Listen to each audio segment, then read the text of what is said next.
federal prosecutors try once again to bring felony charges against New York Attorney General Letitia James. This time, they even attempted to add a third charge tied to alleged mortgage fraud, but a grand jury in Alexandria, Virginia said no again.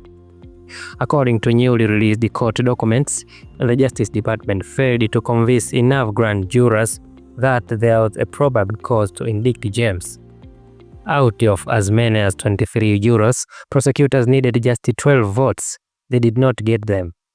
That decision is known in court as not true bill, and it's rare, especially in federal cases where prosecutors usually have little trouble securing indictment.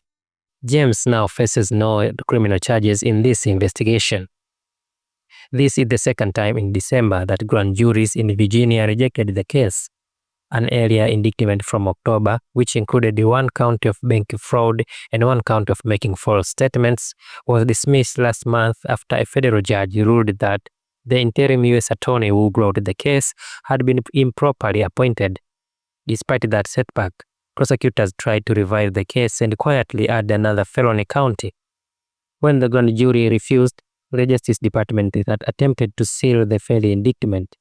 A magistrate judge rejected that request, pointing out that the decision had already been widely reported. At the center of the case is a home of James Passage in Norfolk, Virginia. Prosecutors allege she listed the property as second residence on mortgage documents to obtain a better interest rate. James had denied wrongdoing and pleaded not guilty before the original case was thrown out. Her attorney said the investigation is driven by political animus, not evidence, and the timing matters.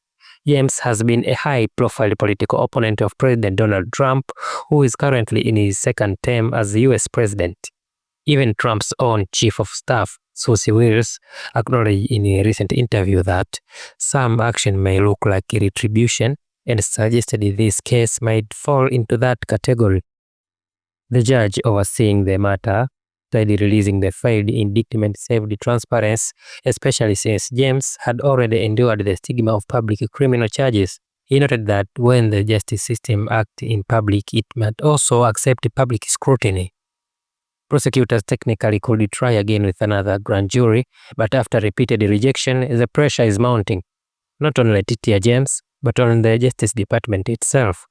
At a time when trust in institution is fragile, this case leaves Americans asking whether justice is being pursued or pushed. What is your thought? Write a comment below and don't forget to like and subscribe.